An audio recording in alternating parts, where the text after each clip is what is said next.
नमो विष्णुपादाय कृष्णप्रेष्ठाय भूतले श्रीमते भक्तिवेदांत स्वामिन्निति नामिने। नमस्ते सारस्वते देवे गौरवाणी प्रचारिणे निर्विशेषा शून्यवादी पाश्चात्य देशतारिणे। जय श्री कृष्ण चैतन्य प्रभु नित्यानंद श्री अद्वैत गदाधर श्रीवासादि गौर भक्त वृंदा। हरे कृष्णा कृष्ण कृष्ण हरे हरे, हरे राम राम राम हरे हरे। हरे कृष्णा कृष्ण कृष्ण हरे हरे, हरे राम राम राम हरे हरे।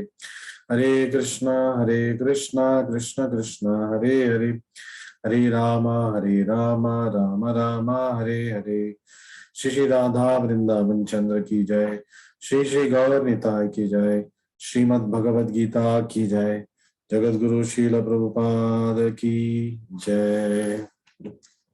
हरे Krishna, welcome back for what is going to be the last session for chapter 6. Chapter 6 had 47 shlokas. We have completed 45. So far, what are the things we covered? Chapter 6 is called Sankhya Yoga or Dhyana Yoga. The 18 chapters of Bhagavad Gita has been divided into 3 parts. तो 3 भाग क्या है? पहला 6 chapters कर्म योग के बारे में, and analytical yoga, Sankhya yoga. Next जो चैप्टर्स हम पढ़ेंगे, नेक्स्ट 6 चैप्टर्स, चैप्टर 7 to 12, ये प्योर भक्ति योगा के बारे में रहेगा. So it will be very interesting because Krishna will start revealing himself on how we can feel his presence throughout the universe. और वो कौन है और वो क्या करते हैं, हम कौन है, ये सब हमें अगले 6 अध्याय में पता चलेगा. It's going to be very interesting journey of next 6 chapters, which is also going to be around 100 episodes. So we are doing today the 100th episode, which is the last session for the first section, that is the first 6 chapters. तो ऐसे मैंने plan किया है. Next 100 episodes will be about Bhakti Yoga. फिर उसके बाद last 6 chapters, 100 episodes will be Jnana Yoga, summary of everything. So every 100 episodes we require almost 1 year to complete. So अगले 1 साल पूरा हम भक्ति योगा करेंगे आज के क्लास के बाद. फिर उसके बाद 1 साल पूरा हम ज्ञान योग करेंगे. So by this 300 sessions we become very proficient in the matters of Bhagavad Gita. Of course, I always will advise you, आप हर क्लास के बाद जो श्लोका हमने किया है उस श्लोका को, वर्ड टू वर्ड मीनिंग को, ट्रांसलेशन को, भावार्थ को पढ़िए. नेक्स्ट डे आप पढ़िए और रोज भगवद गीता का श्लोका चैंटिंग करने की कोशिश कीजिए. At least shlokas of 1 chapter, which should not take you more than 10 minutes if you chant only the shlokas. If you chant the shloka and the translations, it will take you about 20 minutes. And I've already shared with you a beautiful rendition of Bhagavad Gita shlokas by Braja Beats long back. So you can find it on YouTube, or else you can read it on your own. You know the meter that has to be used. Read the shloka and read the translation. It takes about 20 minutes for every chapter. थोड़ा लंबा chapter है, जैसे दूसरा अध्याय या फिर 18वां अध्याय, 11वां अध्याय, आपको शायद 30 minutes लगेगा translation with shlokas. Otherwise 15 minutes में हो जाएगा. So till now, chapter 6 was divided into 6 sections. Section 1 was shloka 1 to 4, advancing in yoga through detached work. Section 2 was 5th shloka to 9th shloka, which was yoga rudha stage or giving up work. Section 3 was shloka number 10 to shloka number 32, further stages in practice of yoga. Section 4 was shloka number 33 to 36, which was necessity of controlling the turbulent mind. जैसे ये मन जो विचलित होता रहता है, कैसे उसको हम नियंत्रण में लेके आए, क्यों लेके आए. हाल ही में हमने किया section 5 chapter, shloka 37 to 45, which was the destination of an unsuccessful yogi or the fate of an unsuccessful yogi. तो आज हम जो करने वाले हैं final section, last 2 slokas, Krishna summarizes who according to him is the topmost yogi. Sloka number 46 and 47. So straight away we will go to reading of the slokas. Hare Krishna, Krishna Krishna, Hare Hare, Hare Ram, Ram Ram, Hare Hare. Hare Krishna, Krishna Krishna, Hare Hare, Hare Ram, Ram Ram, Hare Hare. Hare Krishna. It's taking some time for the share screen to come into effect. Maybe it is because of the internet. I will read the sloka. If you have the book in front of you, you can please. Krishna Krishna, Hare Ram, Ram Ram, Hare Hare. Hare Krishna, Hare Rama, Ram Ram, Hare. So sloka number 46. तपस्विभ्यो अधिको योगी ज्ञानिभ्योऽपि मतोऽधिकः कर्मिभ्यश्चाधिको योगी तस्माद् योगी भवार्जुन. Very clear cut instruction is being given to Arjuna. बहुत ही जैसे कि अर्जुन मांग रहा था, तदेकम निश्चितम ब्रूहि तन्मे. Give me that one instruction which I should follow. Please don't tell me many things. आप बहुत सारे कुछ चीज को बारे में बता रहे हैं, आप मुझे एक चीज बताइए जिसको मुझे पालन करना है. Give me one instruction. So Krishna is giving him that one instruction. What is that one instruction? तस्माद् योगी भवार्जुना. इसलिए अर्जुना योगी बनो. और योगी क्या है, हमने पूरे 6 अध्याय में हमने सीखा. All the 6 chapters we spent learning what is yogi, and we have already concluded yogi, a person who is Krishna conscious, is yogi. In fact, he is the topmost yogi that is brought about by Krishna in these 2 slokas. And Krishna is very categorically telling yogi is above everybody. Above whom? We will read. So this is the position of a yogi according to Krishna. A yogi is greater than ascetic. तपस्विभ्यो अधिको योगी. तपस्वी से भी ऊंचा है पद योगी का. फिर greater than the एम्फेरिसिस्ट, logician, ज्ञानी. ज्ञानिभ्योऽपि मतो अधिका. मेरे मत से ज्ञानी से भी अधिक है योगी. फिर and greater than fruitive worker. कर्मिभ्यश्च अधिको योगी. First 6 chapters talked about karma yoga and sankhya yoga. So it's telling above this also is person who does this. Above that is yogi. Which yogi? Bhakti yogi. कौन सा योगी है? भक्ति योगी. और भक्ति योग के बारे में हम अगले 100 सेशंस हम सुनेंगे कृष्णा से directly. Chapter 7 to chapter 12. What is bhakti yoga? Then, and of course, the first 6 chapters is contained karma yoga. Karmibhyas chadiko yogi. Above him also is yogi. And who is that yogi? One who is Krishna conscious. When we speak of yoga, we refer to linking up our consciousness with the supreme absolute truth. तो योगा का असली meaning क्या है? One who is connected with Krishna in bhakti. That is the actual meaning of yogi. So bhakti yoga is the actual yoga, to be connected with Krishna. Such a process is named differently by various practitioners in terms of particular method adopted. तो अलग अलग पथ है वेद के अनुसार भगवान से जुड़ने के लिए. When the linking of process is predominantly in fruitive activities, it is called karma yoga. अपने कार्यकलाप के आधार पे जो भगवान से जुड़ जाता है वो कर्म योगी है. When it is predominantly empirical, knowledge based, it is called jnana yogi. And when it is predominantly in devotional relationship with Supreme Lord, it is called bhakti yoga. और जब भक्ति के पथ पे कोई भगवान से जुड़ जाता है तो वो भक्ति योगा कहलाता है और उसको भक्ति योगी कहते हैं. Bhakti yoga or Krishna consciousness. So Prabhupada is making it very simple for us to understand. Yogi means bhakti yogi, and bhakti yogi means one who is connected with Krishna with bhakti. What is that bhakti? Krishna consciousness, Krishna bhavana amrit sthiti.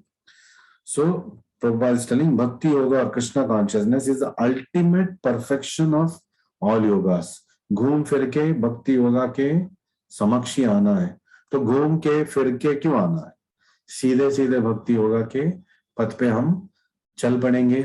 और प्रभुपाद की कृपा से by the mercy of Radha Vrindavan Chandra, by being attached to the Hare Krishna movement, we got this great transcendental opportunity to begin our bhakti yoga immediately. And what is bhakti yoga all about? In Kali Yuga, the easiest way of connecting with Krishna and becoming a bhakti yogi from the day one, from the time we start chanting Hare Krishna mantra, we become bhakti yogi.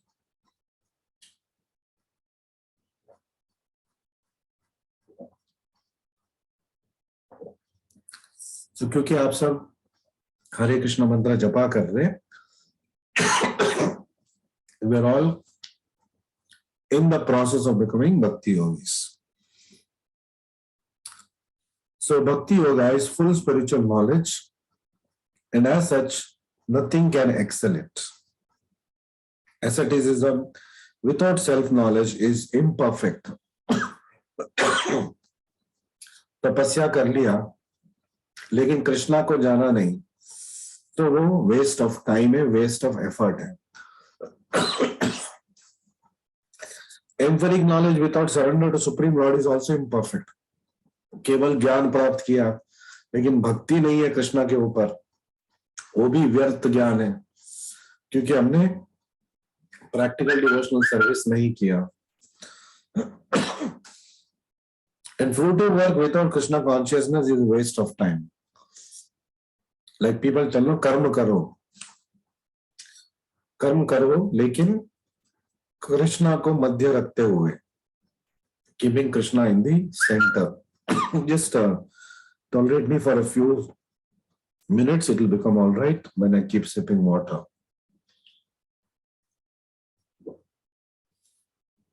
Therefore, the most highly praised form of yoga mentioned here is Bhakti Yoga. Bar. So like I said in the very first session, Krishna Prabhupada अपने सारे पर्पट्स में, चाहे वो कर्म योगा हो, क्या चाहे ज्ञान योगा का डिस्क्रिप्शन दे रहे हो, चाहे कोई और योगा के बारे में बात कर रहे हो, घूम फिर के finally he will come to bhakti yoga. In the same purport which is meant for dhyana yoga, he will bring about bhakti yoga. In the purport that is meant for jnana yoga, he brings about bhakti yoga finally. Why is Prabhupada doing it? I had already explained it. Because Prabhupada wants us to understand that finally we have to come to this stage.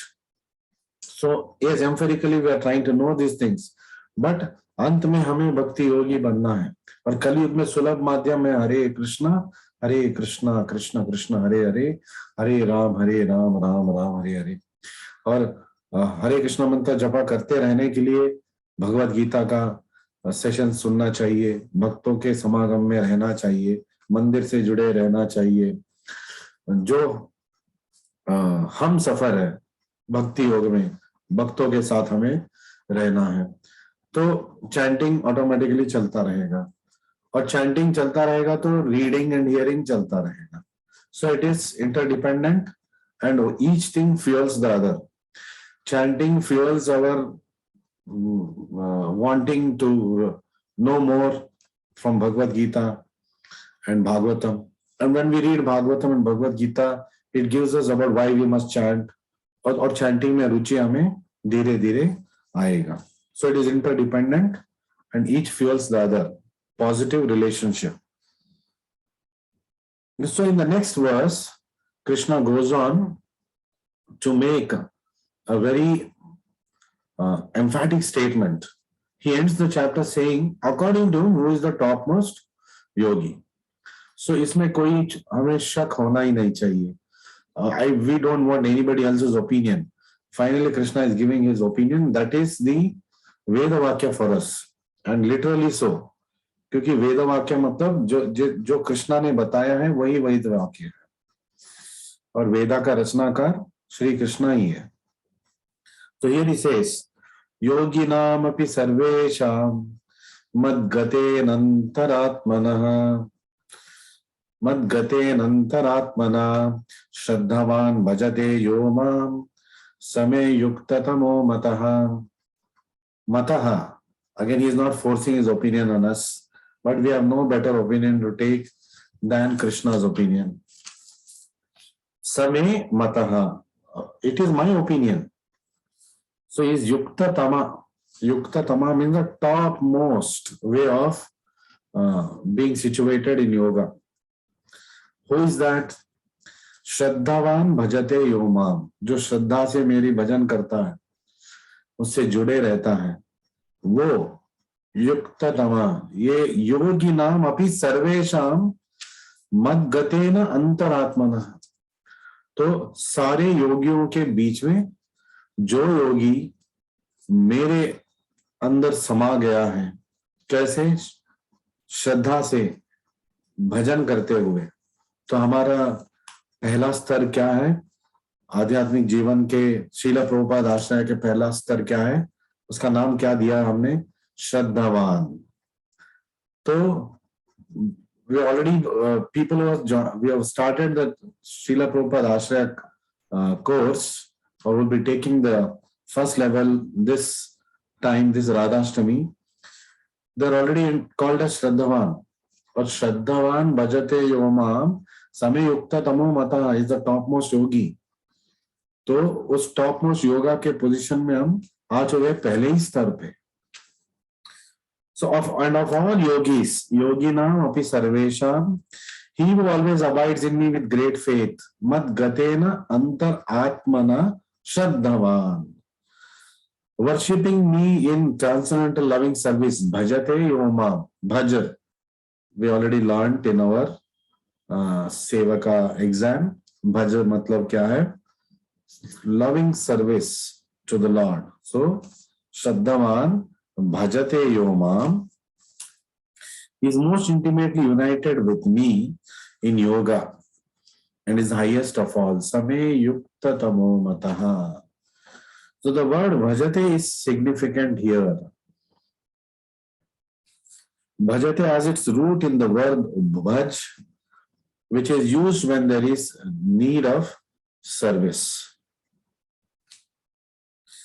The English word worship cannot be used in the same sense as bhaja.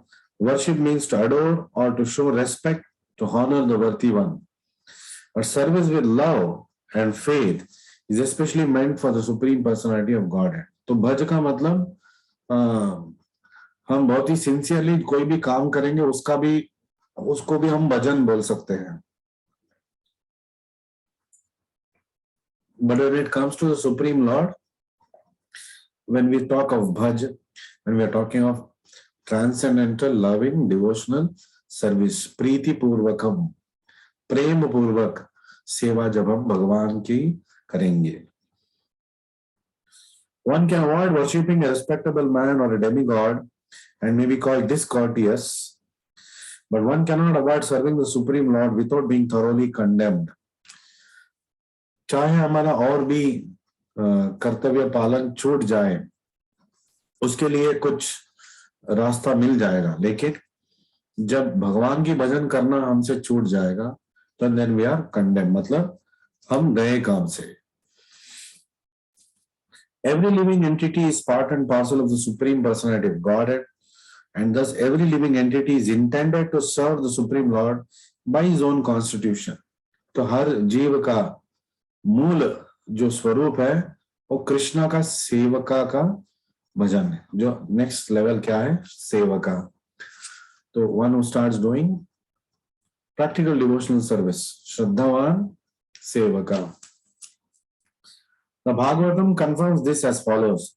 Sa esham purusham sakshat atma prabhavam ishwaram na bhajanti avajhananti sthanat bhrashta patanti adaha. Anyone who does not render service, अगर कोई भजन नहीं कर रहा है भगवान श्री कृष्ण का, राधे कृष्ण का, neglects his duty unto the primeval Lord, और ये उनका जो सांविधानिक स्थिति है बोल जाता है. The primeval Lord who is the source of all living entities, हर जीव जंतु का स्रोत है भगवान, will suddenly fall down from his constitutional position.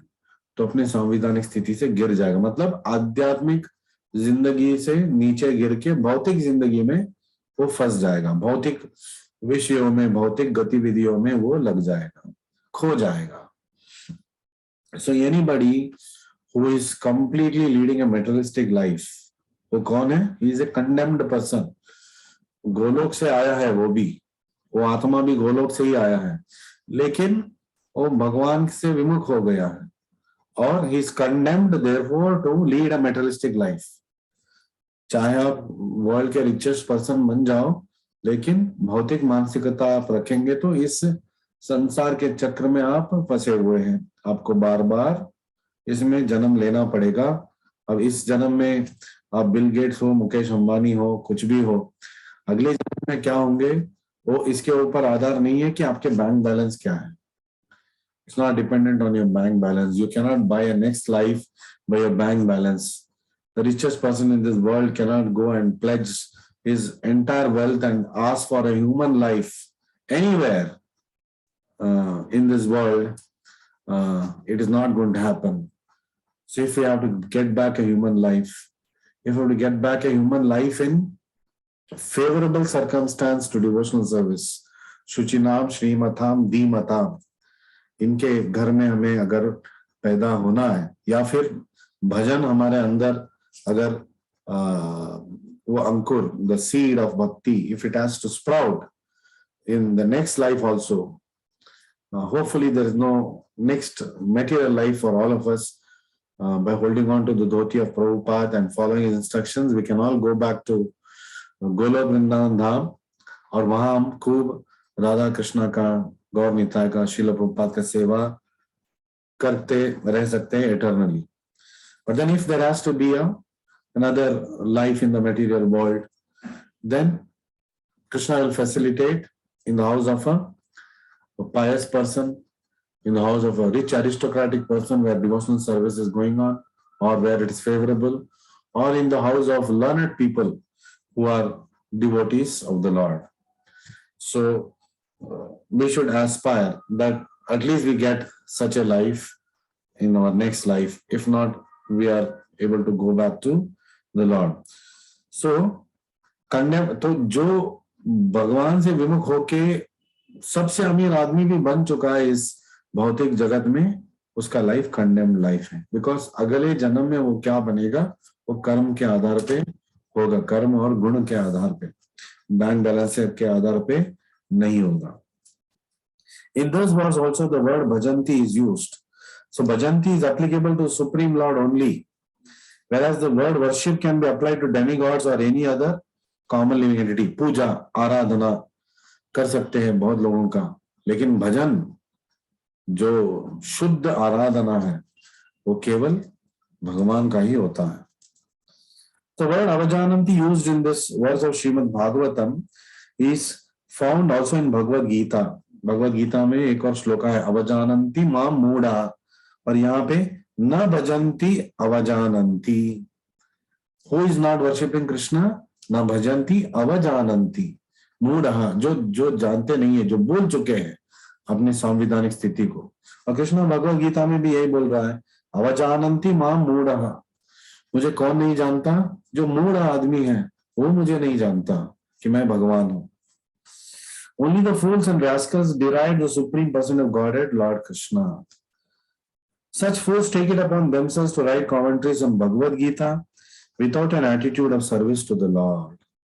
तो ऐसे मूढ़ आत्मा ये भी भगवद गीता के ऊपर कमेंट्री लिख सकते. That's why there's so many editions of Bhagavad Gita, commentaries on Bhagavad Gita. So you must be careful what Bhagavad Gita we are picking up. अगर भक्त ने विश्लेषण किया है, शुद्ध भक्त ने विश्लेषण किया, वो भगवद गीता सही भगवद गीता है. Bhagavad Gita as it is है, like this Bhagavad Gita as it is by Srila Prabhupada. और अगर कोई भगवद गीता किसी और ने जो भक्त नहीं है, मूढ़ आत्मा है, उसने कमेंट्री लिखा अपने हिसाब से, तो वो भक गीता है, वो भगवद गीता नहीं है, उससे केवल बकवास है. वो श्लोका भी पढ़ेगा लेकिन अनुवाद अपना निकालेगा, भावार्थ अपना निकालेगा, लोगों को भटकाएगा. और ऐसे लोगों की कमी नहीं है, ऐसे भटकाने वाले की भी कमी नहीं है, ऐसे भटकने वाले की भी कमी नहीं है. कृष्णा सबको मेल जोल कर देगा. He knows where to connect whom. So consequently they cannot properly distinguish between the word bhajanti and the word worship. So पूजा पाठ अलग है, भजन अलग है. The culmination of all kinds of yoga practices lies in bhakti yoga. तो हर योगा का आखिरी पहलू है भक्ति योगा. So क्यों ना हम भक्ति योगा से ही प्रारंभ करें. Why we have to go round about and come to this process anyway. All other yogas are but means to come to the point of bhakti in bhakti yoga. हर योगा, आप योगासन कर रहे हो, पतंजलि योगा कर रहे हो, ध्यान योगा कर रहे हो, कर्म yoga you believe in, jnana yoga you believe in, finally आपको आना है इसी पथ में. So intelligence is quickly come to this path. Yoga actually means bhakti yoga. All other yogas are progression towards the destination of bhakti yoga. Bar again. Why Prabhupada in every purport he repeats? Why? Because repetition imprints this in our mind. हम कभी भूलेंगे नहीं. Karma yoga without fruitive results is the beginning of this path. तो कर्म योगा तो पहला स्तर है. अगर हम धीरे धीरे जाना चाहते तो कर्म से कर्म योगा के ओर चलना चाहिए. कर्म अपने लिए कर रहे थे, कर्म योगा भगवान को मध्य रखते हुए करना प्रारंभ कर दिया. When कर्म yoga increases in knowledge and renunciation, the stage is called ज्ञान योगा. और कर्म करते करते ज्ञान प्राप्त हो रहा है तो ज्ञान योगी बन जाएगा. When ज्ञान yoga increases in meditation on super soul by different physical processes, the mind is on him. It is called अष्टांग योगा, अष्टांग योगा. तो सारे इंद्रिया और मन भगवान के ध्यान में जब हम रख देंगे, अष्टांग योग में ध्यान समाधि के स्तर से पहले ध्यान, ध्यान के पहले dharana, dharana means to concentrate. And when one surpasses the Ashtanga yoga, comes to the point of the supreme person of Godhead Krishna, it's called bhakti yoga. और जब कोई राधा कृष्णा का भक्ति, कृष्ण के भक्ति के पथ पे आ जाएगा, जैसे कि आप सब है, you're all worshippers of Krishna, Radha Krishna, through the agency of Srila Prabhupada. That means we are all on the path of bhakti yoga. Actually, bhakti yoga is the ultimate goal, but to analyze bhakti yoga minutely, one has to understand these other yogas. तो भक्ति योगा सब कुछ है, तो भगवान ने बाकी योगा के बारे में क्यों टाइम वेस्ट कर रहा है. सीधा सीधा भक्ति योगा बोल सकते थे ना. Just like I can appreciate light when I know what is darkness. So when I know the other yogas and I know also bhakti yoga, then I'll be able to appreciate bhakti yoga more, because I'm not in the dark anymore. I know what is jnana yoga, I know what is karma yoga, I know what is dhyana yoga, and I also know what is bhakti yoga, and I know why bhakti yoga is the topmost yoga and why bhakti yogi therefore is the topmost yogi. क्यों भक्ति योगी युक्ततम है? Why is the topmost? We need to know it. To know that, we must also know the position of other yogas. That's why we are going through this journey. The point of bhakti yoga is to be understood that he has surpassed all other yogas. अगर कोई भक्ति योगा के स्तर पे इस जीवन में आ चुका है तो हमें समझना चाहिए कि वो बाकी सब योगा को मतलब पीछे छोड़ते हुए आया है. या अनुभव करते हुए बहुत सारे जन्मों के बाद इस स्तर पे वो आया है। सो बहुनाम जन्म नामंते ज्ञानवान माम प्रपद्यन्ते वासुदेव सर्वमिति समात्मा सुदुर्लभा। ये सुदुर्लभा, ये जो महात्मा है, ये जो भक्ति योगी है, भक्ति योगी जो वासुदेव सर्वमिति, सब कुछ भगवान है, सब कुछ भगवान से आ रहा है, हमें भी भगवान से अल्टीमेटली जुड़ना है, ये जो जान लेता है, कैसे जान लेता है? बहुनाम जन्म नामंते, बहु जन्म के बाद उसको पता चलता है। कैसे? ज्ञान प्राप्त करते करते, ज्ञानवान माम प्रपद्यन्ते, तो हम उस स्तर पे पहुंच चुके हैं। It is by great fortune that one comes to Krishna consciousness on the path of bhakti yoga. तो बहुत सौभाग्य की बात है, कृपा की बात है, भगवान की, राधा कृष्ण की और गुरु की, श्रीला प्रभुपाद की कृपा के पात्र हैं हम, कि हम सब इस स्तर पे आ चुके हैं। The ideal yogi concentrates his attention on Krishna, who is called Shyama Sundara, who is as beautifully colored as cloud, whose lotus-like face is as effulgent as the sun, whose dress is brilliant with jewels, whose body is flower garlanded, illuminating on all sides in his gorgeous luster, which is called Brahma Jyoti. So Krishna, the description of Krishna is given here. तो भक्ति योगा में एक खूबी है कि हम भक्ति योगा ज्ञान के साथ साथ आ जाता है।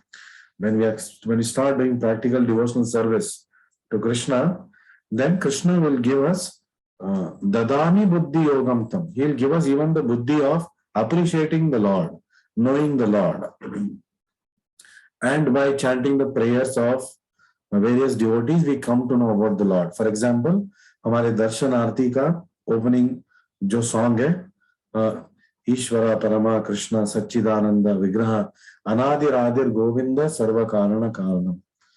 फिर चिंतामणि प्रकर सद्मशु कल्प वृक्षा, गोलोक वृंदावन का डिस्क्रिप्शन। पहले प्यारा भगवान का स्थिति के बारे में डिस्क्रिप्शन था, दूसरा प्यारा गोलोक वृंदावन के बारे में डिस्क्रिप्शन है, तीसरा प्यारा वेणुक्वनंतम अरविंद दलायताक्षम बरहावतम समसितांबर सुंदरांगम। ये ब्रह्म संहिता का श्लोक है। तो ब्रह्मा डिस्क्रिप्शन दे रहे हैं अब भगवान का। So many shlokas cover the description of Bhagavan, description of yogis, description of bhakti yogis, how they are connected with Krishna. प्रेमांजन चुरिता भक्ति विलोचनेन संत सदैव हृदयेषु विलोकयन्ति। किसको देखते रहते हृदय में? यम श्याम सुंदरम अचिंत्य गुण स्वरूपम। जो रूप श्याम सुंदर रूप, जो अचिंत्य रूप है, वो रूप प्रकाश हो जाता है एक भक्त के हृदय में। क्यों? प्रेम अंजन चुरित भक्ति विलोचनेन, क्योंकि वो प्रेम का अंजन अपने आंखों पे डाल के देख रहा है, तो उसके माध्यम से वो श्याम सुंदर को अपने हृदय में देख सकता है। भक्ति विलोचनेन संत सदैव हृदयेषु विलोकयन्ति। सो हमेशा वो अपने हृदय में भगवान श्री कृष्ण को देख सकते हैं। और यहाँ भक्त को कृष्ण कैसे दिख रहा है? योगी को हृदय में परमात्मा दिख रहा है चार हाथ वाले विष्णु के रूप में, लेकिन भक्त को हृदय में बैठे भगवान कैसे दिख रहा है? यम श्याम सुंदरम अचिंत्य गुण स्वरूपम। ऐसे गोविंद आदि पुरुष तमहम भजामि। So he incarnates in different forms such as Rama, Narsimha, Varaha and many other things. But he is Krishna, the supreme personality of Godhead. He descends like a human being as a son of Mother Yashoda and is known as Krishna, Govinda, Vasudeva. He is a perfect child. वो परिपूर्ण एक शिशु है, बालक है। He is a perfect husband, एक आदर्श पति है। He is a perfect friend. He is some friend that everybody loves to have. He is the perfect master. अगर कोई हमारा मास्टर हो, वो कृष्णा जैसे मास्टर हो, और क्यों ना कृष्णा ही हो।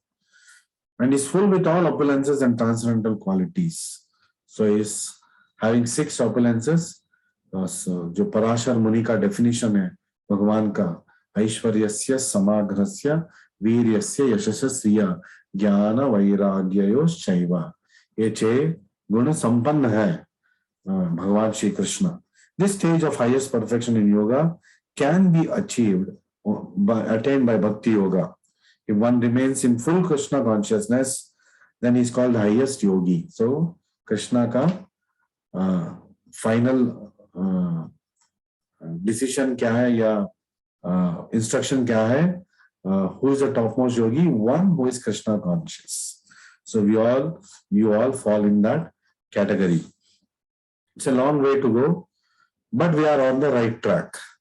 ये हमें तसल्ली लेना है कि हम सही ट्रैक पे हैं, और उस ट्रैक पे है जब हमारा फास्ट ट्रैक हो रहा है, फास्ट ट्रैकिंग टुवर्ड्स कृष्णा, और कृष्णा भी हमारी तरफ फास्ट ट्रैकिंग कर रहा है. एक कदम हमारा 100 कदम कृष्णा का ये चल रहा है. तो भगवान भी हमें, मतलब हम 1 कदम रखने वाले हैं तो भगवान 100 कदम रखने वाले, उससे ज्यादा रखने वाले. यस्य देवे परा भक्तिर यथा देवे तथा गुरो तस्यैते कथिता हि अर्था प्रकाशन्ते महात्मना. Only unto those great souls, महात्मना, who have implicit faith in both the Lord and spiritual master. एक भक्त को भगवान के ऊपर और गुरु के ऊपर श्रद्धा, अचल श्रद्धा रहना चाहिए. यस्य देवे परा भक्तिर यथा देवे तथा गुरु. तब क्या होगा? All the imports of Vedic knowledge automatically are revealed. तस्यैते कथिता हि अर्थाः प्रकाशयन्ते. तो सारे वेद ज्ञान उसके अंदर प्रकाश हो जाता है. That doesn't mean that अच्छा सब प्रकाश अपने आप हो जाएगा. तो फिर क्यों पढ़ना है प्रभुपाद की बुक्स? प्रभुपाद की बुक पढ़ते पढ़ते ये जो प्रकाश होने वाला है वो बहुत जल्द प्रकाश होगा, शीघ्र ही हो जाएगा. So we must accelerate our progress towards Krishna. That's why bhaktirasya bhajanam tadiha amutropadi nairasyena musmin mana kalpanam etadeva naishkarmyam. So here bhakti means devotional service. Very clearly. So bhakti ka matlab bhakti ka seva, which is free from desire of material profit. जो अपने लिए कोई कुछ स्वार्थ नहीं है. भजनम तदीह अमुत्रोपादि नैरास्येन मुष्मिन मन कल्पनम. So one should fully absorb the mind is supreme, devoid of any such inclinations. That is the purpose of naishkarmya. तो एतद एव नैष्कर्म्य. तो नैष्कर्मा मतलब शुद्ध भक्ति. That is being explained. So these are some of the means of performance of bhakti or Krishna consciousness, the highest professional stage of yoga system. So Prabhupada ends this chapter by this statement: Krishna consciousness, highest perfectional stage of yoga system. Bhakti yoga का सबसे ऊंचा स्तर कृष्ण भावना में. कृष्णा भी and कर रहा है, श्रद्धावान भजते यो मां समय युक्त तमो मतः. So we must now have implicit faith in the words of Srila Prabhupada, because he is guiding us towards Krishna the way Krishna has told that we must go to him. So this is why Prabhupada is a Jagat Guru, and by holding on to his lotus feet we can easily attain the lotus feet of Radha Vrindavan Chandra. So tomorrow we will be beginning chapter 7. We will as always begin with the overview of chapter 7